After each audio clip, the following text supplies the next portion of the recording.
ਸਤਿ ਸ਼੍ਰੀ ਅਕਾਲ ਜੀ, ਤੁਸੀਂ ਵੇਖ ਰਹੇ ਹੋ ਜੀ ਪੰਜਾਬ ਹਰਿਆਣਾ ਹਿਮਾਚਲ ਤੇ ਮੈਂ ਤੁਹਾਡੇ ਨਾਲ ਅਨੁਬੀਰ ਤੇ ਲੈ ਕੇ ਹਾਜ਼ਰ ਹਾਂ ਬੁਲੇਟਿਨ ਗੁੱਡ ਮਾਰਨਿੰਗ ਪੰਜਾਬ ਤੇ ਬੁਲੇਟਿਨ ਦਾ ਆਗਾਜ਼ ਕਰਾਂਗੇ ਖੇਤੀਬਾੜੀ ਕਾਨੂੰਨਾਂ ਦੀ ਖਬਰ ਦੇ ਨਾਲ। ਖੇਤੀ ਕਾਨੂੰਨਾਂ ਨੂੰ ਲੈ ਕੇ ਸਰਕਾਰ ਤੇ ਕਿਸਾਨਾਂ ਵਿਚਾਲੇ ਰੇੜਕਾ ਬਰਕਰਾਰ ਹੈ। ਹਰ ਸਿਆਸੀ ਪਾਰਟੀ ਖੁਦ ਨੂੰ ਕਿਸਾਨ ਹਿਤੈਸ਼ੀ ਦੱਸ ਰਹੀ ਹੈ। इस सब के दौरान अज पंजाब दे विच श्रोमणी अकाली दल बादल ते बहुजन समाज पार्टी प्रदर्शन करेगी। खेतीबाड़ी कानूनां दे विरोध दे विच यह प्रदर्शन होवेगा ते डीसी दफ्तरां दा घेराव भी कीता जावेगा। इन्ना ही नहीं, दोवां पार्टियां दे वल्लों राष्ट्रपति दे नाम मंग पत्र भी सौंपे जाणगे।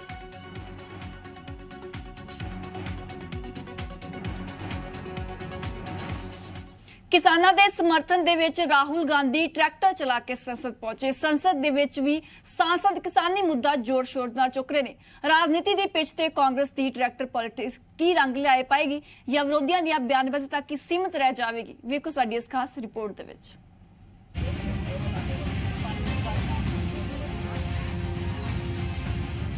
किसानां दे समर्थन अते खेतीबाड़ी कानूनां दे विरोध दे विच कांग्रेस पार्टी लगातार डट के खड़ी है। कांग्रेस लगातार संसद तो लैके सड़क तक सरकार दा घेराव करन दी कोशिश कर रही है। कांग्रेस किसानां नूं अपना समर्थन दर्शाउण दा कोई भी मौका नहीं गवा रही। कांग्रेस दे साबका प्रधान राहुल गांधी ने किसानां दे समर्थन दे विच ट्रैक्टर मार्च कीता। राहुल गांधी खुद ट्रैक्टर चला के संसद पहुंचे ते नवे खेतीबाड़ी कानूनां दा विरोध कीता। उन्हां दे हत्थ दे विच किसान लहर दा समर्थन जताउंदे होए तख्तियां भी फड़ियां होईयां सन ते खेतीबाड़ी कानूनां नूं वापस लैण दी मंग पुरजोर तरीके दे नाल कीती गई। राहुल गांधी ने कहा कि केंद्र सरकार नूं नवे खेती कानूनां नूं वापस लेना ही पएगा। ये कानून 2-3 वड्डे उद्योगपतियां दे लई ने। राहुल गांधी ने कहा कि मैं किसानां दे संदेश नूं संसद तक लेके आया। दस्से कि इस दौरान कांग्रेस के नेता रणदीप सुरजेवाला दे समेत कई नेतावां नूं हिरासत दे विच भी लिया गया। हम जो किसानों का मैसेज है उसको हम पार्लियामेंट तक लाए हैं। पार्लियामेंट में इसके बारे में चर्चा नहीं करने देते हैं, किसानों को दबा रहे हैं, हिंदुस्तान के सब किसानों को दबा रहे हैं, इसलिए हम यहाँ ट्रैक्टर पे आए हैं। काले कानून है, इनको वापस लेना पड़ेगा।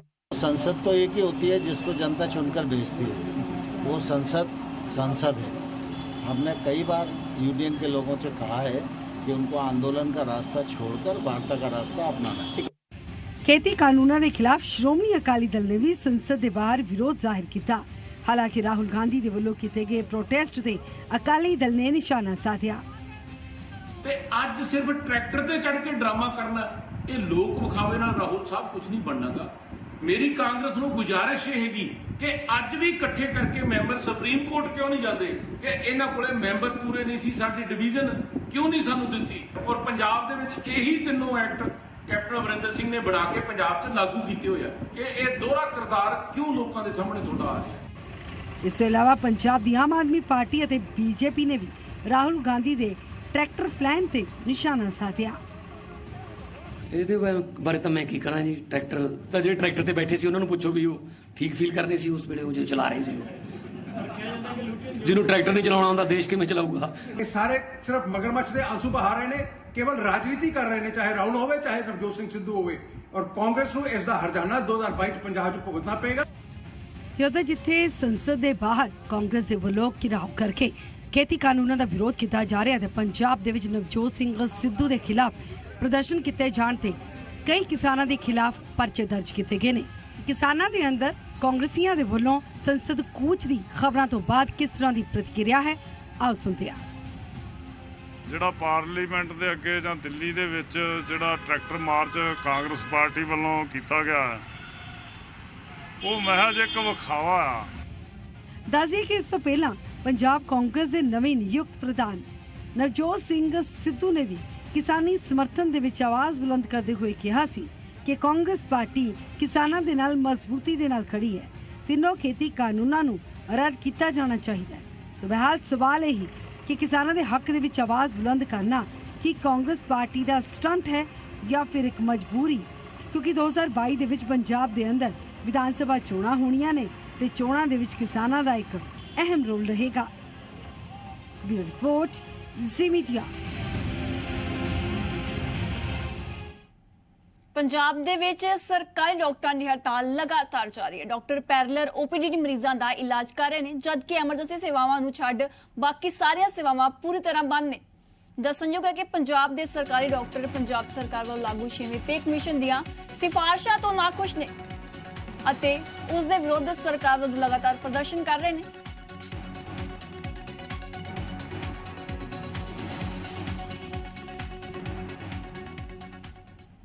ਕੋਟਕਪੂਰਾ ਗੋਲੀकांड ਮਾਮਲੇ ਦੇ ਵਿੱਚ ਐਸਆਈਟੀ ਨੇ ਜਾਂਚ ਤੇਜ਼ ਕਰ ਦਿੱਤੀ ਹੈ। ਲਗਾਤਾਰ ਗਵਾਹਾਂ ਦੇ ਬਿਆਨ ਕਲਮਬੱਧ ਕੀਤੇ ਜਾ ਰਹੇ ਨੇ। ਕੋਟਕਪੂਰਾ ਪਹੁੰਚੀ ਐਸਆਈਟੀ ਟੀਮ ਨੇ 9 ਪ੍ਰਤੱਖਦਰਸ਼ੀਆਂ ਦੇ ਬਿਆਨ ਕਲਮਬੱਧ ਕੀਤੇ ਨੇ। ਕਾਬਿਲੇ ਗੌਰ ਹੈ ਕਿ ਸਿੱਖ ਪ੍ਰਚਾਰਕਾਂ ਸਮੇਤ ਕੁਝ ਸਿੱਖ ਜਥੇਬੰਦੀਆਂ ਦੇ ਨੁਮਾਇੰਦੇ ਜੋ ਗੋਲੀਬਾਰੀ ਵਾਲੇ ਦਿਨ ਕੋਟਕਪੂਰਾ ਚੌਂਕ ਵਿੱਚ ਮੌਜੂਦ ਸਨ ਅਤੇ ਉਹਨਾਂ ਤੋਂ ਪਿਛਲੇ ਦਿਨ ਵੀ ਪੁੱਛਗਿੱਛ ਕੀਤੀ ਗਈ ਸੀ। ਐਸਆਈਟੀ ਦੇ ਵੱਲੋਂ 9 ਅਹਿਮ ਗਵਾਹਾਂ ਦੇ ਬਿਆਨ ਦਰਜ ਕੀਤੇ ਗਏ ਨੇ।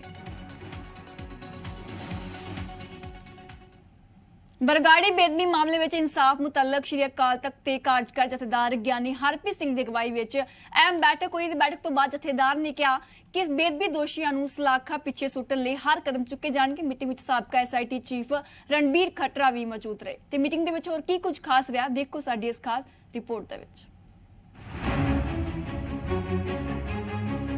ਬਰਗਾੜੀ ਬੇਅਦਬੀ ਮਾਮਲੇ ਨੂੰ ਕਰੀਬ 7 ਸਾਲ ਹੋਣ ਲੱਗੇ ਨੇ ਪਰ ਹਾਲੇ ਵੀ ਇਨਸਾਫ ਦੂਰ ਤੱਕ ਦਿਖਾਈ ਨਹੀਂ ਦੇ ਰਿਹਾ ਕਿਉਂਕਿ ਲਗਾਤਾਰ ਨਿਤ ਨਵੀਂ ਐਸਆਈਟੀ ਦਾ ਗਠਨ ਕੀਤਾ ਜਾ ਰਿਹਾ ਹੈ ਤੇ ਹਾਈ ਕੋਰਟ ਵੱਲੋਂ ਰਿਪੋਰਟ ਨੂੰ ਸਿਆਸਤ ਤੋਂ ਪ੍ਰੇਰਿਤ ਦੱਸ ਕੇ ਖਾਰਜ ਵੀ ਕੀਤਾ ਜਾ ਚੁੱਕਿਆ ਹੈ।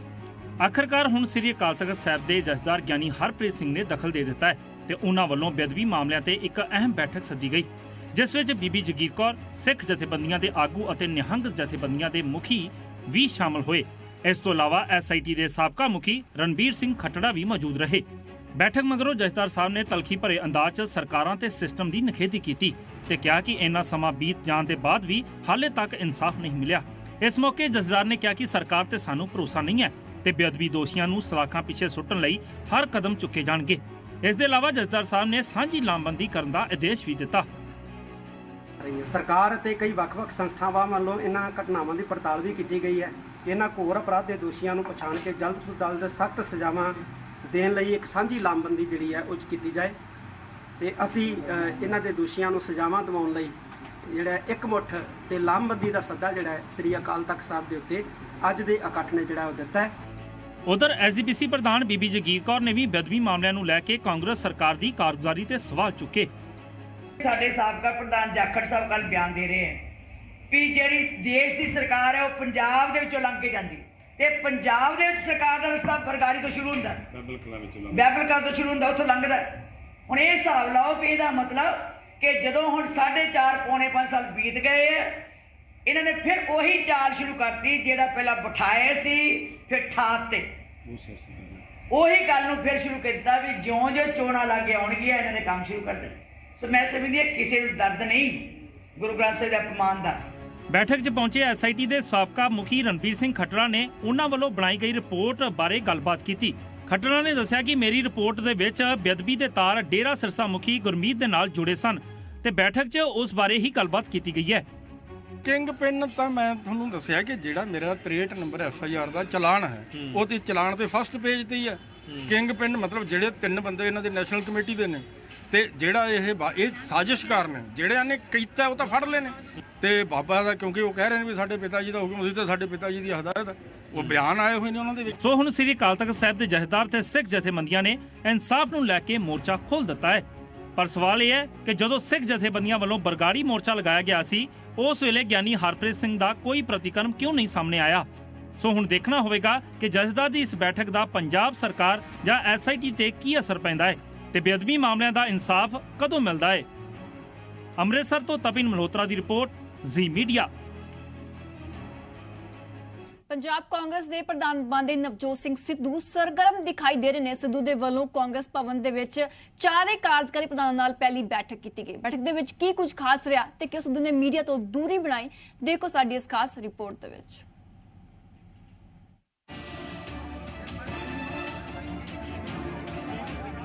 ਪੰਜਾਬ ਕਾਂਗਰਸ ਦੇ ਪ੍ਰਧਾਨ ਬਣਦੇ ਹੀ ਨਵਜੋਤ ਸਿੰਘ ਸਿੱਧੂ ਸਰਗਰਮ ਦਿਖਾਈ ਦੇ ਰਹੇ ਨੇ।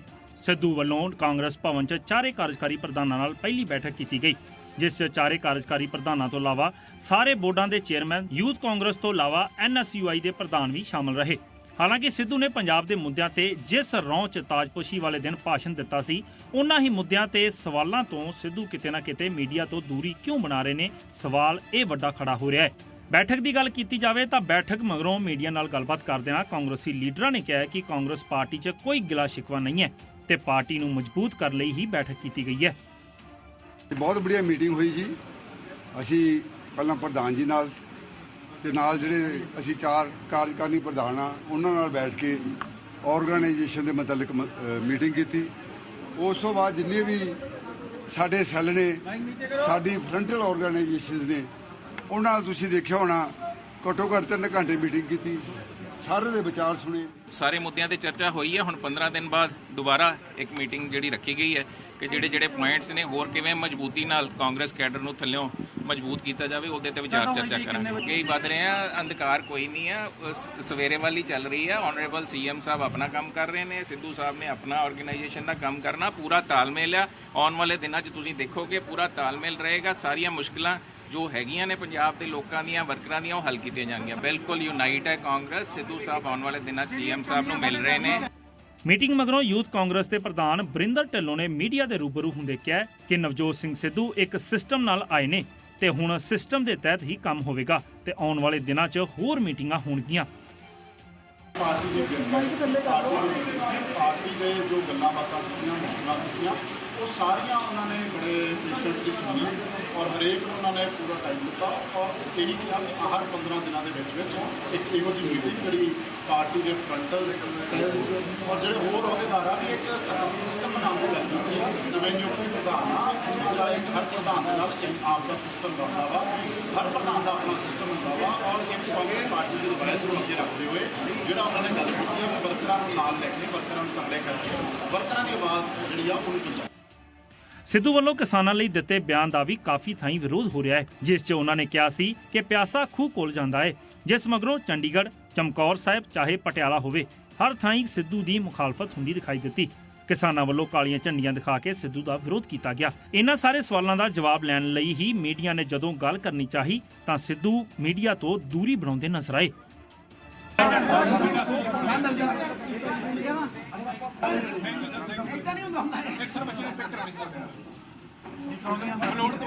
ਜਿੰਨੀਆਂ ਮਰਜ਼ੀ ਕਰਾਈ ਪਰ ਇੱਥੋਂ ਹੁਣ ਇੰਨੀ ਵੀ ਉਹ ਪਿਛੋਣੀ ਨਹੀਂ। ਆ ਜਾਓ ਆ ਮੇਰੇ ਕੋਲ ਲੋੜ ਦਾ ਬੰਦਾ ਬਾਹਰ ਆ ਜਾਓ, ਬਾਹਰ ਆ ਮੇਰੇ ਬਾਹਰ। ਇਹਨਾਂ ਸਵਾਲਾਂ ਦਾ ਜਵਾਬ ਲੈਣ ਲਈ ਜਦੋਂ ਕਾਰਜਕਾਰੀ ਪ੍ਰਧਾਨ ਪਵਨ ਗੋਇਲ ਨਾਲ ਗੱਲ ਕੀਤੀ ਗਈ ਤਾਂ ਉਹ ਕਿਤੇ ਨਾ ਕਿਤੇ ਸਿੱਧੂ ਦਾ ਪੱਖ ਪੂਰਦੇ ਨਜ਼ਰ ਆਏ ਤਾਂ ਉਹਨਾਂ ਇੱਥੋਂ ਤੱਕ ਕਹਿ ਦਿੱਤਾ ਕਿ ਅਸੀਂ ਪਿਆਸੇ ਹਾਂ, ਅਸੀਂ ਕਿਸਾਨਾਂ ਕੋਲ ਜਾਵਾਂਗੇ।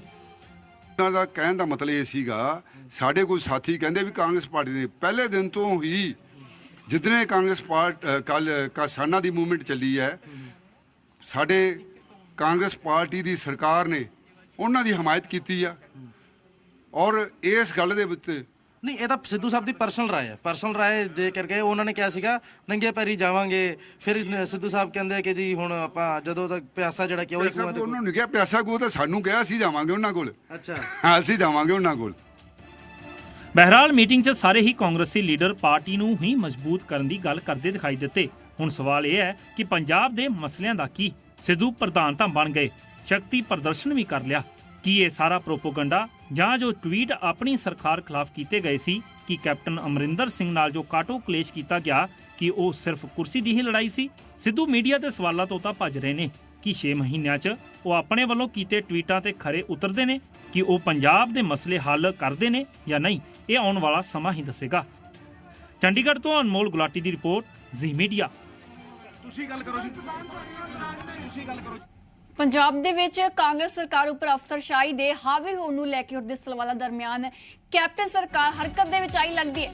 ਵੱਡੇ ਪ੍ਰਸ਼ਾਸਨਿਕ ਫੇਰਬਦਲ ਤਹਿਤ 11 ਆਈਏਐਸ ਅਤੇ 43 ਪੀਸੀਐਸ ਅਫਸਰਾਂ ਦੇ ਤਬਾਦਲੇ ਕੀਤੇ ਗਏ ਨੇ। ਕਾਬਿਲੇ ਗੌਰ ਹੈ ਕਿ ਪੰਜਾਬ ਕਾਂਗਰਸ ਦੇ ਸਾਬਕਾ ਮੁਖੀ ਸੁਨੀਲ ਜਾਖੜ ਨੇ ਨਵਜੋਤ ਸਿੱਧੂ ਦੀ ਤਾਜਪੋਸ਼ੀ ਵੇਲੇ ਆਪਣੇ ਸੰਬੋਧਨ ਦੌਰਾਨ ਪੰਜਾਬ ਸਰਕਾਰ ਉੱਪਰ ਅਫਸਰਸ਼ਾਹੀ ਦੇ ਹਾਵੀ ਹੋਣ ਨੂੰ ਲੈ ਕੇ ਸਵਾਲ ਚੁੱਕੇ ਸਨ, ਜਿਸ ਦਾ ਅਸਰ ਹੁਣ ਨਜ਼ਰ ਆਉਣ ਲੱਗ ਪਿਆ ਹੈ ਕਿਉਂਕਿ ਪਿਛਲੇ 1-2 ਦਿਨਾਂ ਤੋਂ 54 ਅਫਸਰਾਂ ਦੇ ਤਬਾਦਲੇ ਕੀਤੇ ਜਾ ਚੁੱਕੇ ਨੇ। ਹਾਲਾਂਕਿ ਸਮੇਂ-ਸਮੇਂ ਤੇ ਕਾਂਗਰਸ ਵਿਧਾਇਕ ਪੰਜਾਬ ਸਰਕਾਰ ਉੱਪਰ ਅਫਸਰਸ਼ਾਹੀ ਦੇ ਹਾਵੀ ਹੋਣ ਦੇ ਇਲਜ਼ਾਮ ਲਾਉਂਦੇ ਰਹੇ ਨੇ ਅਤੇ ਵੱਡੇ ਪੱਧਰ ਉੱਪਰ ਹੋਏ ਤਬਾਦਲਿਆਂ ਨੂੰ ਇਸ ਸਭ ਨਾਲ ਜੋੜ ਕੇ ਵੇਖਿਆ ਜਾ ਰਿਹਾ ਹੈ।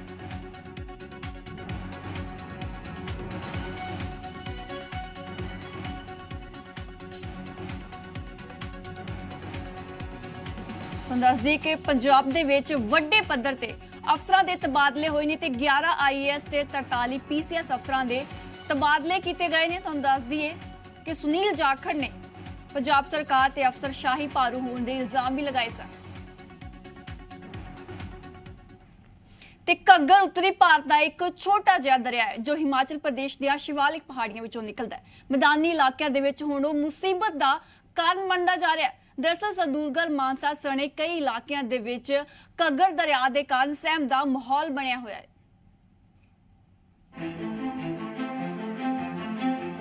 ਘੱਗਰ ਦਰਿਆ ਮਾਨਸੂਨ ਦੇ ਮੌਸਮ ਵਿੱਚ ਹਜ਼ਾਰਾਂ ਮੁਸ਼ਕਲਾਂ ਲੈ ਕੇ ਆਉਂਦਾ ਹੈ।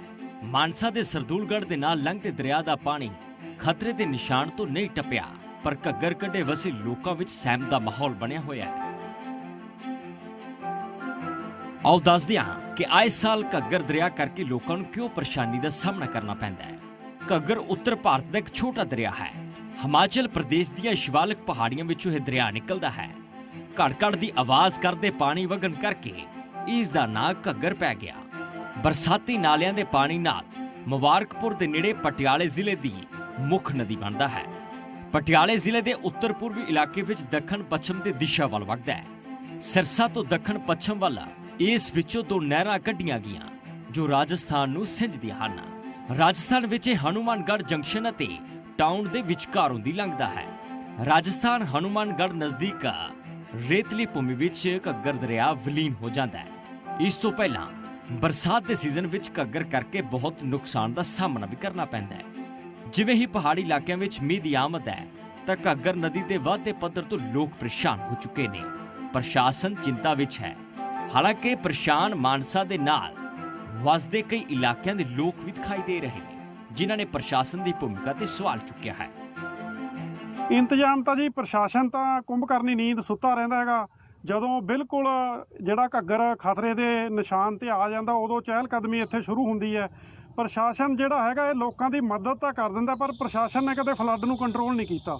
ਇੱਥੋਂ ਦੇ ਲੋਕ ਹੀ ਜਿਹੜਾ ਇਹਦਾ ਕੰਟਰੋਲ ਕਰਦੇ ਆ, ਉਹਨਾਂ ਦੇ ਤਜਰਬੇ ਨੇ, ਕਿਉਂਕਿ ਪ੍ਰਸ਼ਾਸਨਿਕ ਅਧਿਕਾਰੀ ਤਾਂ ਹਰ ਸਰਕਾਰ ਦੇ ਵਿੱਚ ਹਰ ਸਮੇਂ ਦੇ ਵਿੱਚ ਨਵੇਂ ਆਉਂਦੇ ਰਹਿੰਦੇ ਆ।